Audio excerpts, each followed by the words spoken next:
mengatakan anak Allah. Siapa yang berkata bahwa Yesus adalah Mesias, anak Allah? Siapa yang berkata Mesias anak Allah? Yesus atau mereka? Imam ini, mereka ini. Berarti bukan Yesus. Ketika mereka bertanya, kamu kalau begitu kamu ini adalah Mesias anak Allah. Yesus menjawab, kamu sendiri yang mengatakan itu bahwa aku adalah anak Allah. Bukan aku, kamu.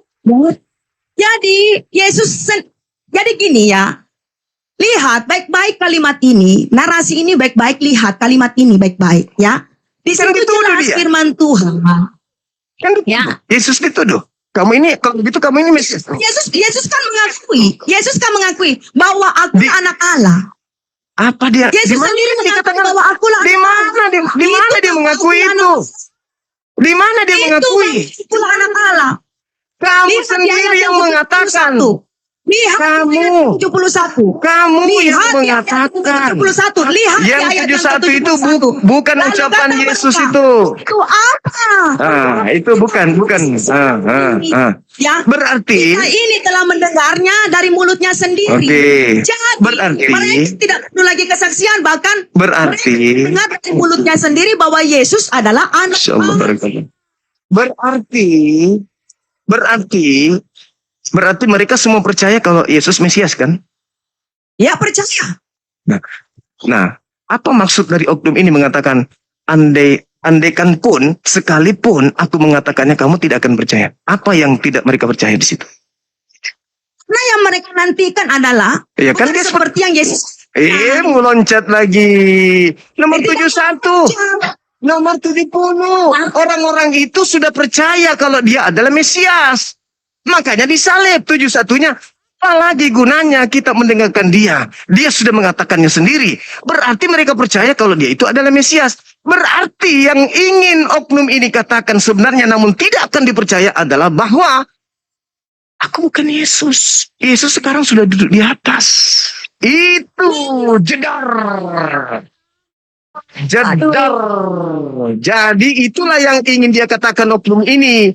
Bahwa sekalipun aku mengatakannya, kamu tidak akan percaya bahwa sebenarnya aku ini bukan Yesus. Oke, jadi cukup. Saya kira cukup. Oke, silakan. Apalagi yang saudara mau sampaikan? Ya, itu yang ingin saya katakan. Karena oknum ini sudah mengatakan aku bukan Yesus. Dan juga dikatakan di dalam Yohanes 13 nomor 1. Bahwa sebelum hari Paskah Yesus sudah tahu kalau sudah tiba saatnya dia harus berpindah dari bumi ke Bapa sebelum Paskah. Berarti yang disalib bukan dia, yang keluar dari kubur bukan dia, yang keliling 40 hari bukan dia, yang disalib bukan dia. Mana dalilnya? Tunjukkan dalilnya kalau yang disalib bukan Yesus. Tunjukkan dalilnya. Yohanes 13 tadi sudah dibacakan, Lukas 22 tadi.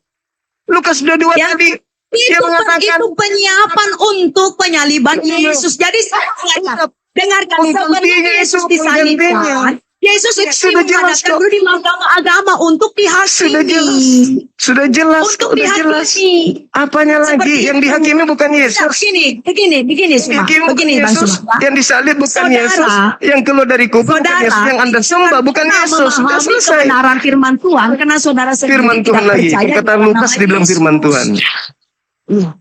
Anda percaya enggak? Anda percaya enggak kalau Yesus berpesan kepada muridnya yang 11 agar waspada kepada iblis yang datang memakai namanya? Anda percaya enggak? Saya percaya. Nah, kapan itu terjadi? Kapan iblis datang memakai namanya? Kapan? Iblis yang memakai nama Yesus itu adalah orang-orang yang menyebarkan pengajaran sesat.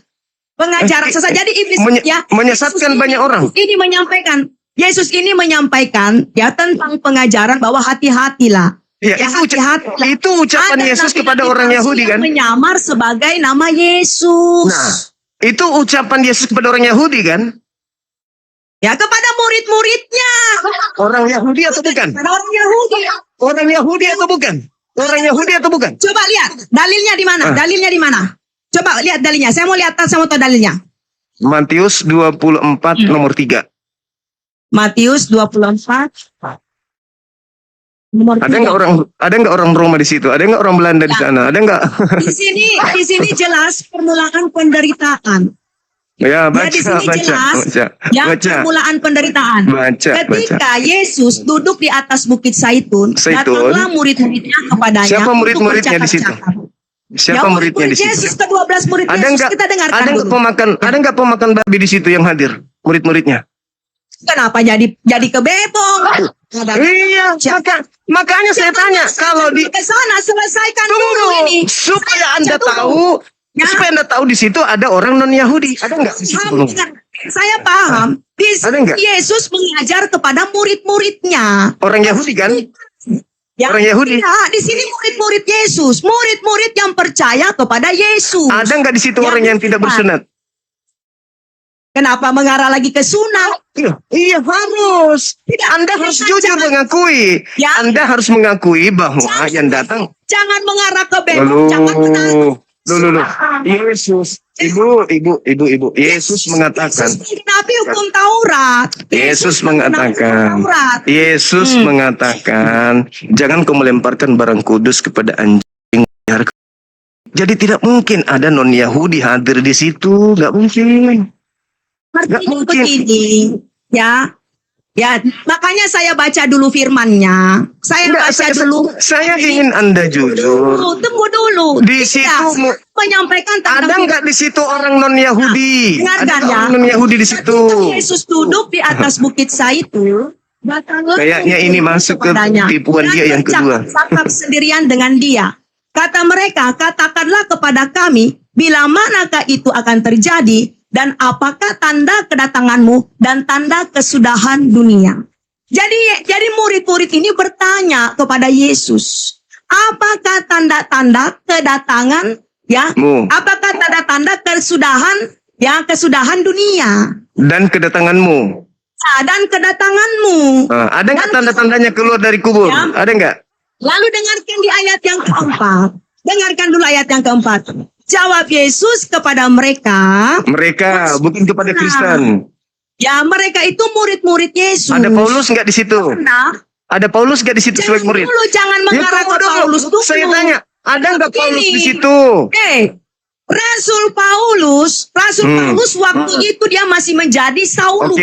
Baik. Dia nabi. Dia nabi di Antioquia berarti. Ya, berarti tidak ada Paulus di situ. Tidak ada Paulus di situ kan? Yesus kepada mereka. Tidak ada Paulus kan?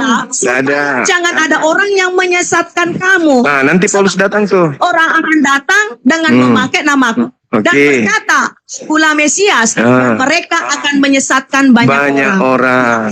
Kenapa? Kamu akan mendengar perang atau kabar-kabar tentang perang, namun berawas-awaslah, jangan kamu gelisah. Sebab semua itu harus terjadi, tetapi itu belum kesudahannya. Jadi, saya jelaskan kepada saudara semua. Dengarkan dulu baik-baik. Dengarkan dulu baik-baik ya. Dengarkan. Ketika Yesus duduk di Bukit Zaitun, datanglah murid-muridnya. Jadi murid-murid ini meminta tanda. Meminta tanda kepada Yesus apa yang terjadi pada kesudahan nanti. Jadi Yesus menyampaikan satu peringatan kepada muridnya. Bukan kepada Paulus ya. Zaman. Bahwa nanti bukan akhir zaman. Itu bukan akhir zaman. Kesudahan dunia. Kesudahan dunia. Bukan akhir zaman. Itu bukan akhir zaman. Itu bukan akhir zaman. Muridnya bertanya, apa tanda kedatanganmu dan tanda? Dulu baik-baik. Ini.